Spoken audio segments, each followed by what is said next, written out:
Assalamualaikum Bu Esa. Waalaikumsalam Pak. Gimana kabarnya pagi ini? Sehat? Alhamdulillah sehat. Pagi ini terlihat segar sekali ya Bu Esa ya. Kebetulan saya ditugaskan oleh kepala sekolah untuk mengobservasi Bu Esa nantinya Iya. ketika ngajar di dalam kelas. Oke, dalam observasi ini nantinya Bu Esa akan saya coba untuk tanya-tanya dulu apa kesiapan Bu Esa dalam menghadapi observasi akademik ini. Bu Esa ngajar di kelas berapa aja sih sekarang Bu Esa? Oke. Untuk semester ini Pak, saya mengajar di kelas 10 DKV, 11 DKV sama kelas 12 DKV Pak. Wah, Bu Iya. Esa ngajar di 3 tingkat ya? Iya berarti benar ya? Pak, tapi untuk semester 1 ini Pak, kelas 12 sekarang lagi mengadakan PKL. Jadi saya mengajarnya di kelas 10 dan 11 Pak.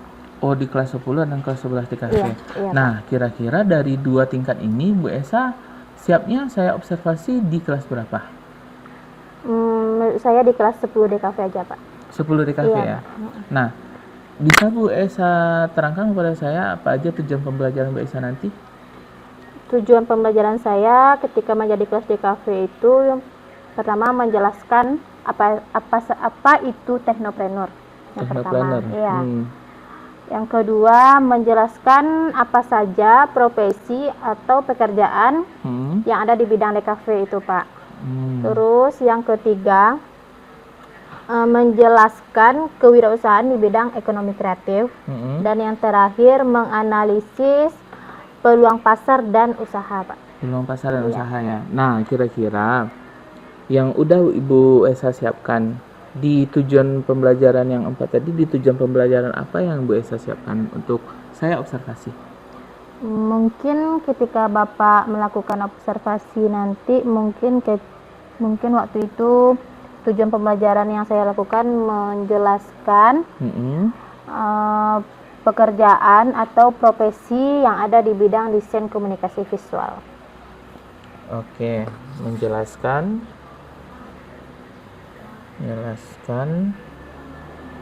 profesi atau pekerjaan yang ada di bidang DKV itu, Pak.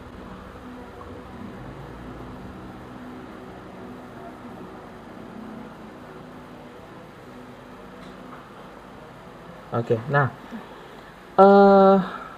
gini Bu Esa, Bu Esa tadi mengatakan bahwa Bu Esa siap di kelas 10 nih. Iya Pak, benar Pak. Kita kan tahu nih kelas 10-nya baru menyelesaikan pendidikan di SMP ya. Iya benar. Nah, kira-kira dari Bu Esa udah masuk di kelas saat ini, motivasi belajar siswa terhadap DKV ini di angka berapa sih Bu kalau kita buat rank 1 sampai 10? Mungkin karena mereka masih baru gitu kan Pak, karena apalagi mereka itu tamatan SMP dan langsung memasuki SMK itu di bidang DKV pula gitu kan Pak. Menurut saya sih, karena kemarin saya udah masuknya udah 1 kali pertemuan, menurut saya itu masih di angka 3 atau 4 lah gitu 3 Pak. atau 4 Iya Pak. Masih main-main ya gitu ya Bu ya? Atau malu-malu? Iya kayaknya begitu Pak, soalnya kan saya tanya-tanya gitu kan, udah pandai komputer atau gimana, masih apa gitu Pak, masih jarang lah mereka menggunakan komputer gitu Pak. Oh iya. Ya tentunya di SMP tidak terlalu fokus ya belajar tersebut ya Bu ya. Nah, dari Ibu katakan tadi Ibu mau menjelaskan profesi atau pekerjaan di bidang DKV ini, tujuan pembelajaran Ibu tadi. Apa aja yang udah Ibu siapkan untuk pembelajaran ini, untuk modul ini? Untuk pembelajaran nanti saya sudah menyiapkan itu modul ajar, ada juga job sheet. Nanti dengan adanya job sheet mereka bisa melakukan tugas-tugas di sana dan bisa dipandu dengan modul ajar ini Pak. Oh gitu. Bisa Ibu ceritakan lagi apa strategi Ibu di dalam menyiapkan ini? Oke, strategi yang saya gunakan, saya sudah menyiapkan beberapa konten-konten, terus juga video dan bahan ajar, modul ajar nanti untuk saya berikan kepada siswa-siswa saya.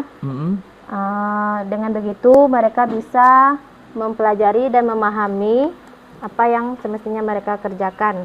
Nanti setelah itu mereka akan duduk berkelompok, terus mereka mencari yang tadi Pak, mencari profesi apa aja profesi apa aja yang mereka ketahui di bidang DKV, mereka lakukan secara berkelompok.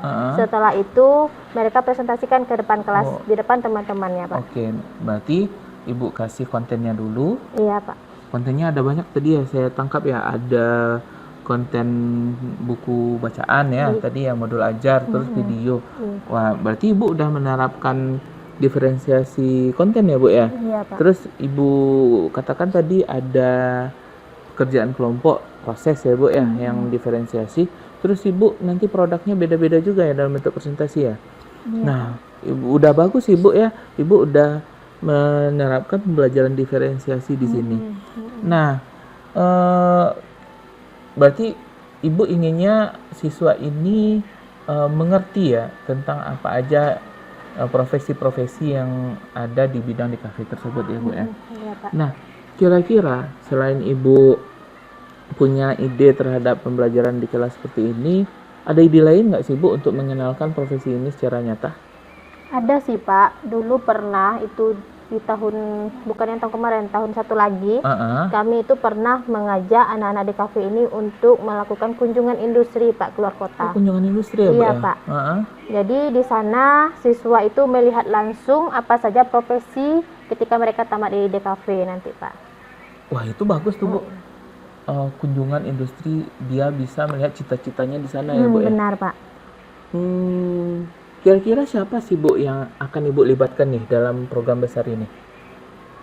Tentunya karena ini memang program besar ya kan Pak, saya harus meminta izin dari Bapak Kepala Sekolah dan juga Kaproka, dan juga harus mengkomunikasikan lagi dengan Walas dan guru-guru yang lain Pak. Iya juga sih Bu ya, tentu kita tanpa izin dari Kepala Sekolah kita Iya, nggak Pak. bisa bergerak nih Bu. Iya benar Pak. Nah, siapa lagi nih Bu yang bisa Ibu libatkan di sini?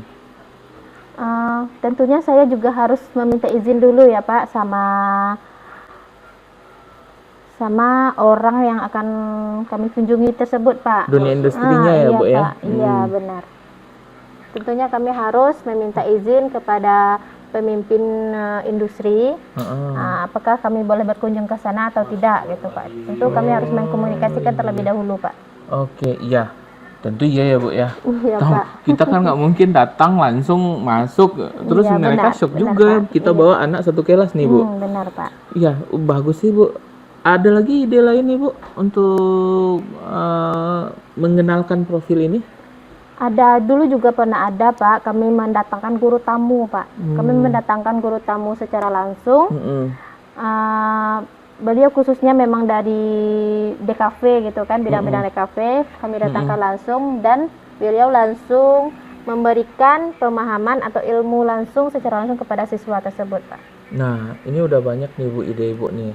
Mulai dari pembelajaran yang Ibu diferensiasi tadi, terus Ibu siapkan juga rencana besar untuk kunjungan industri dan mendatangkan guru tamu. Semoga ini terwujud ya Bu ya. Amin. Nah, dukungan apa lagi nih Bu yang Ibu harapkan nih dari kegiatan ini bisa terwujud?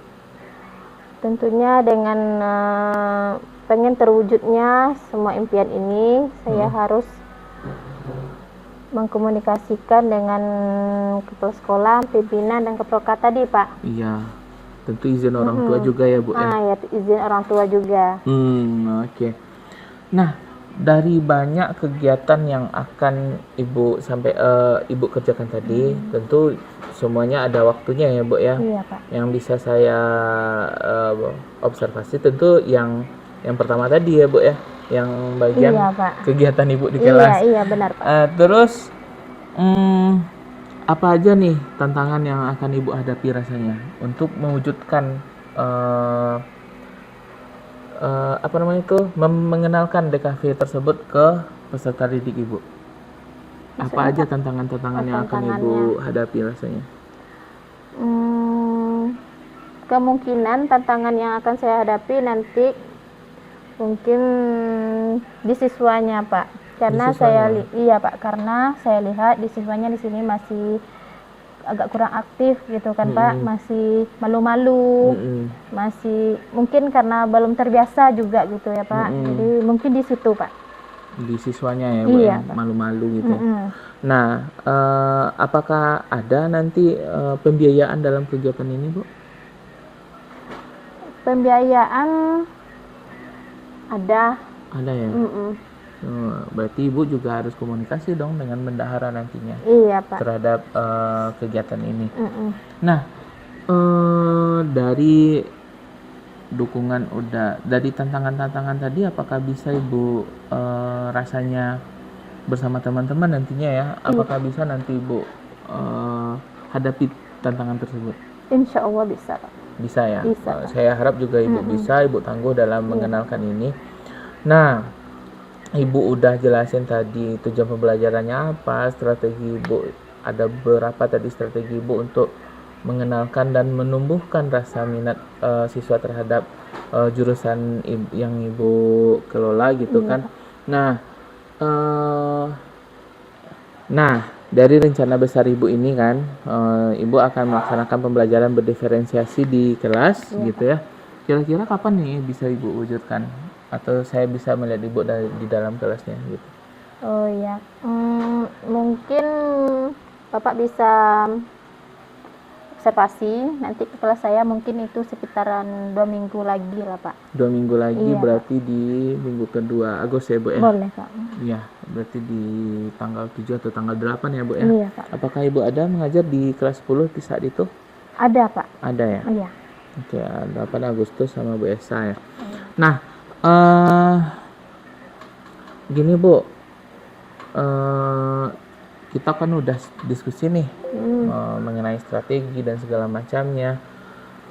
Kalau menurut Ibu, rencana Ibu ini berjalan dengan lancar nih semuanya. Iya. Motivasi belajar siswa meningkat nggak kira-kira menurut Ibu? Menurut saya sih Pak, karena saya sudah melakukan pembelajaran yang berdiskusi tadi, terus juga ada berencana kunjungan industri, terus mendatangkan guru tamu. Mungkin dengan cara-cara seperti itu, mungkin motivasi anak sudah meningkat menurut saya Pak. Sudah meningkat ya Bu ya? Iya. Nah, kira-kira dari 1 sampai 10 lagi, Ibu bisa targetkan berapa nih untuk motivasi belajar siswa ini?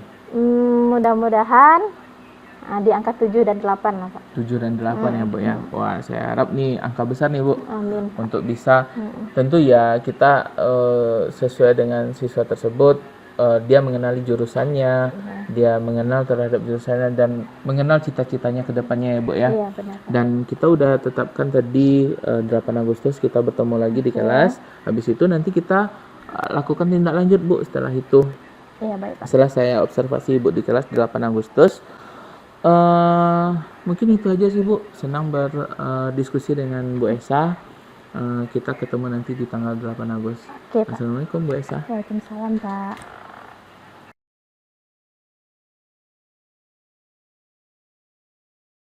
Assalamualaikum warahmatullahi wabarakatuh. Apa kabar semuanya? Alhamdulillah. Nah, walaupun cuaca panas, tapi semangat, harus tetap semangat pagi. Nah, berdiri. nah sebelumnya absennya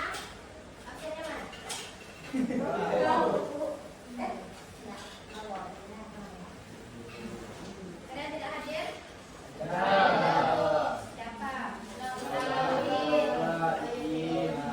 Bismillah. Terus izin. Berarti semuanya ada 29 orang. Oke, baik kita mulai ya. Iya, Bu. Sebelum kita masuk ke kegiatan kita, ke pembelajaran kita pada hari ini, ada yang masih ingat apa pembelajaran kita minggu lalu? Medicine. Mendesain minuman.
boleh agar mengetahui minuman apa, entah itu minuman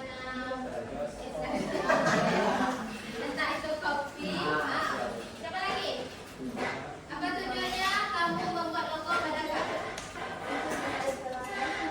Ya, sama dengan Sylvia. Lagi. Boleh? Membelinda. Nah, di sini ada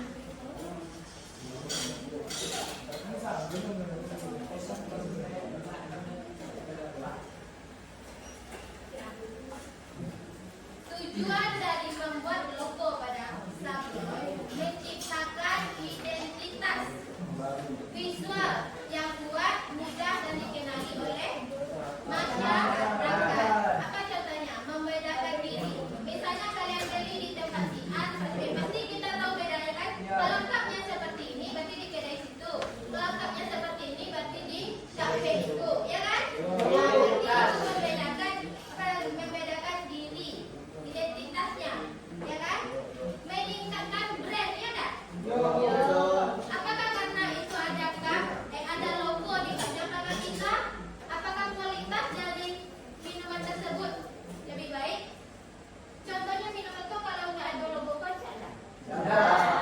Itu kualitas. Kosong saja, tak polos kan itu kan belum ada apa-apa, kosong. Nanti kalau kita bikin logo, kita sablon ke sana nanti akan lebih bagus. Ya. Nah, di sini juga ada membangun kepercayaan masyarakat, mengkomunikasikan nilai dan citra, memudahkan pemasaran dan promosi. Terus meningkatkan kredibilitas dan profesionalisme, menghindari plagiat, membuat brand. Nah, terus apa saja komponen utama dalam membuat kap minuman? Apa saja komponennya? Oke, autan. Kap minuman. Terus komponen apa saja? Nah, jadi komponen yang paling utama itu kap minuman, ya kan? Kalau tidak ada kap gimana kita buat?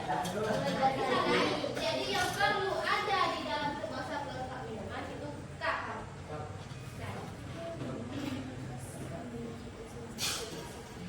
Nah, minggu kemarin kita sudah selesai mendesain, oke?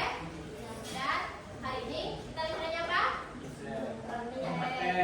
Praktek. Dan hari ini kita langsung aplikasikan ke kapnya. Di sini ibu udah menyediakan bahannya. Itu hasil desain yang udah ibu foto kopi. Karena kemarin untuk mendesain untuk menyablon ke kap kita membutuhkan kertas foto kopi. Nah, nanti ibu bagikan. Kelompoknya kan udah bagi minggu depan kan? Masih ingat? Masih. Kelompoknya ada berapa kelompok? 6. 6. Nanti kalian duduk kelompok, terus ibu bagikan ini kertasnya. Kemarin alat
Oke,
ibu mah rekam tuh apa kah?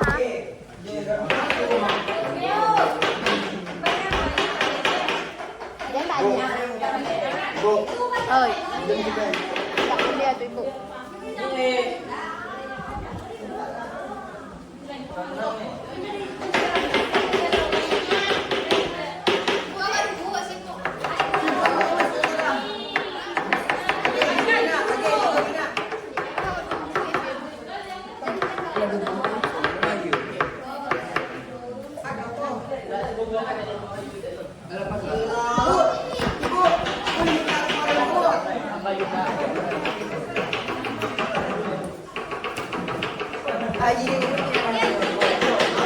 Afian gabung di mana kah gabung?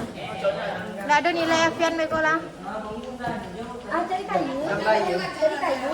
Nilai cup itu pribadi ya, nilai cup itu pribadi. Yang kelompok yang di kertas.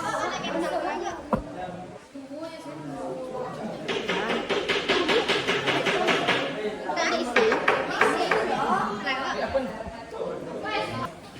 Untuk kegiatan kita pada hari ini sudah selesai, alhamdulillah. Alhamdulillah.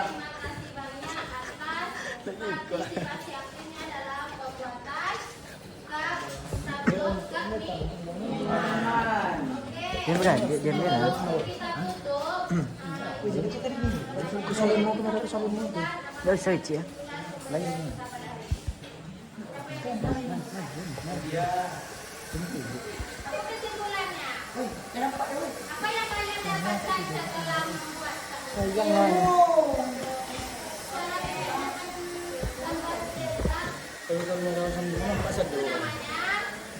Kalian mendapatkan pengalaman baru tidak? Tidak. Jadi setelah kita belajar ini, kalian mempunyai ilmu baru, pengalaman baru, bagaimana cara Kajian ya? kita tahu kan prosesnya seperti apa. Nanti ketika kita dipasarkan Yang dulu. yang ada labelnya, ada logonya, berarti kita tahu prosesnya seperti apa. Jadi kita tidak bertanya-tanya lagi, itu Pak saya mau beli yo.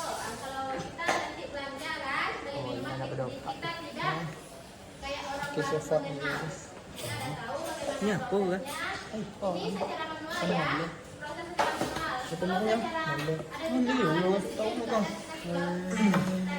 ada Ini. Boleh promo kan? 3 menit. Bro, silakan ada. Nampak tak? Ada kok. Bacon. Begitu. Iya kan? Oke, kita tutup pembelajaran kita pada hari ini. Kalian bersihkan label, nanti pindah kan kita belajar. Yo, jangan. Bedanya kok. Kembali ke kelas. Dan kita tutup dengan membacakan hamdalah.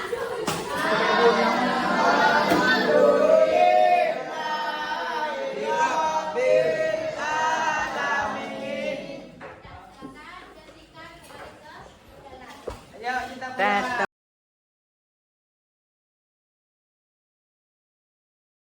Warahmatullahi wabarakatuh, Bu Esa. Waalaikumsalam Pak. Ya, ada apa Bu Esa untuk datang kemari? Selamat siang ya Bapak. Sebelumnya saya mau menanyakan kepada Bapak, bagaimana menurut Bapak evaluasi Bapak terhadap penampilan saya kemarin pasca observasi kemarin? Pas saya observasi ke Iya. Ibu kemarin ya. Iya. Menurut pendapat Bu Esa nih, bagaimana performa atau penampilan Bu Esa kemarin di kelas? Kalau menurut saya udah semaksimal menurut saya Pak. Tapi mungkin menurut Bapak pasti banyak kurangnya kan? Karena di sana, karena kemarin kan saya membuat proyek gitu kan Pak. Dan otomatis dan proyek itu dilakukan berkelompok. Ya. Otomatis ketika melaksanakan kelompok ada anak-anak yang tidak terlalu fokus. Mungkin di sana pas mengerjakan tugas berkelompok, mungkin ada beberapa anak yang sibuk main dan dia menyerahkan tugasnya ke temannya yang lebih paham mungkin seperti itu. Iya. Menurut Bu Esa, kan Bu Esa kemarin memberikan modul ajarnya ya ke saya ya. Iya. Terus Bu Esa udah merencanakan sesuatunya job sheet, kegiatan dan segala macamnya. Menurut Bu Esa, proses pembelajaran yang Bu Esa lakukan kemarin itu udah sesuai nggak dengan modul ajar yang Bu Esa buat? Hmm, Langkah-langkahnya maksudnya gitu. menurut saya mungkin ada beberapa yang belum, ada yang udah gitu, Pak. Oh gitu. Heeh. Yang udah atau belum ini tidak sesuai urutan atau sesuai urutan kegiatannya? Mungkin kalau menurut saya sih sudah sesuai urutan, sesuai, gitu, Pak. Cuma Cuma ya Bapak yang menilai menurut Bapak gimana? ya cuma saya di sini maksudnya itu pengen coba Bu Esa dari kan Bu Esa yang bikin gitu kan, apakah Bu Esa bisa merasakan gitu, apakah ada yang tertinggal atau yang tidak gitu. Yang tertinggal mungkin kemarin ada sih beberapa karena di sini kan membuat project gitu kan, Ya. Pak. Jadi kan kalau membuat project mungkin waktunya itu memakan waktu yang lama tuh kan. Di pas terakhir mungkin waktu buat refleksi kepada anak, umpan balik itu mungkin itu yang nggak ada kemarin, Pak. Oke. Nah, apa yang ada nggak yang bisa Ibu Esa ceritakan hal-hal yang menarik dalam pembelajaran yang ketika saya observasi kemarin? Yang menariknya menurut saya karena di sini memang kegiatannya baru bagi anak, jadi anak begitu semangat dan antusias membuat praktek itu kemarin, Pak. Karena kemarin kan membuat sablon cup gitu kan. Yap. Jadi anak tuh memang baru kali itu dia membuat itu. Jadi ini memang hal baru bagi mereka. Jadi mereka memang tertarik buat bikinnya, semangat gitu, Pak. Semangat ya. Oke. Nah, menurut Bu Esa sesuai enggak dengan tujuan pembelajaran yang telah Bu Esa rencanakan? Sudah, Pak. Karena tujuan pembelajarannya memang membuat produk gitu kan, Pak. Membuat produk. Iya. Oke. Nah, ada nggak dari pantauan Bu Esa selama pembelajaran tersebut kesulitan-kesulitan siswa? Mungkin kesulitannya bagian pengelolaan kelas gitu, Pak. Karena memang ini karena kita tidak bisa mengontrol seluruhan kelompok, karena kita kan cuma sendiri kan. Jadi kelompoknya kemarin kalau tidak salah ada 6, ya Pak, enggak 5 atau 6. Jadi saya tidak bisa mengontrolnya. Paling ke sana dulu, terusnya ini nggak bisa lagi kan. Iya, mana tahu dia udah jalan-jalan atau gimana gitu kan. Udah ibu-ibu Iya. Dari posisi siswanya ada kesulitan nggak dalam mencerna pembelajaran yang Bu Esa sajikan gitu? Menurut Bu Esa sendiri? Menurut saya ada sih beberapa anak yang memang agak kurang mengerti kan. Terus dia bertanya ke temannya. Oke. Nah, kira-kira tadi udah ada Bu Esa dalam manajemen kelas ya tadi ya. Manajemen kelas, terus ada beberapa siswa yang belum kompeten tadi ya Bu ya. Nah, ada nggak Bu Esa alternatif lain gitu untuk mengatasi kendala tersebut? Alternatif lainnya mungkin nanti lebih belajar lagi bagaimana cara. Tadi kan di pengelolaan kelas ya kekurangan, Pak. Mungkin saya nanti lebih mencari trik-trik gitu kan, bagaimana nanti saya dalam mengelola kelasnya seperti apa gitu. Mencari trik baru ya Bu Esa ya dalam pengelolaan kelas. Ada lagi nggak pilihan lain mungkin? Mungkin bisa sering dengan teman-teman bertanya atau bagaimana mengelola anak yang kalau kita menghadapi situasi yang seperti itu. Oke. Nah, berarti udah ada 2 solusi ya untuk menghadapi kendala tadi. Yang pertama Bu Esa mencoba untuk belajar mandiri, bagaimana pengelolaan kelas. Dalam kelas ini ada prakteknya. Terus yang kedua Bu Esa diskusi dengan rekan sejawat tentang bagaimana cara mengatasi hal tersebut gitu ya. Oke. Nah, kira-kira apa yang akan dari dua solusi yang Bu Esa tawarkan tadi, apa yang akan Bu Esa lakukan di pertemuan selanjutnya? Maksudnya Pak? Dari kan ada dua solusi yang akan Bu Esa tawarkan tadi ya, Iya. ada trade dan ada solusi dengan rekan sejawat. Iya. Terus untuk memperbaiki pertemuan selanjutnya, kira-kira apa yang akan Bu Esa lakukan? Gitu? Saya akan lebih berusaha lagi Pak, menghadapi anak-anak yang memang ya Pak, memang yang kurang bisa, terus Ya. lebih fokus ke dia atau gimana gitu kan. Oke, ya sesuai dengan kegiatan kita tadi ya. Tadi Bu Esa meminta saya untuk mengevaluasi Bu Esa sesuai dengan catatan yang telah saya lakukan selama mengobservasi Bu Esa kemarin. Itu sudah sesuai dengan yang Bu Esa ceritakan. Dan alhamdulillahnya Bu Esa sudah menemukan solusi dari kendala yang Bu Esa hadapi. Saya juga akan memantau solusi tersebut apakah efektif atau tidak nanti dilakukan. Iya Pak. Mungkin dalam hal ini nanti juga pengelompokan siswa berdasarkan kebutuhannya itu akan menjadi solusi juga sesuai dengan trik yang Bu Esa lakukan sampaikan tadi. Mungkin itu aja percakapan kita atau evaluasi kita pasca observasi ini. Mungkin saya tunggu kita lanjut Bu Esa nanti di pertemuan selanjutnya. Terima kasih banyak ya Pak atas waktunya. Assalamualaikum Bu Esa. Waalaikumsalam.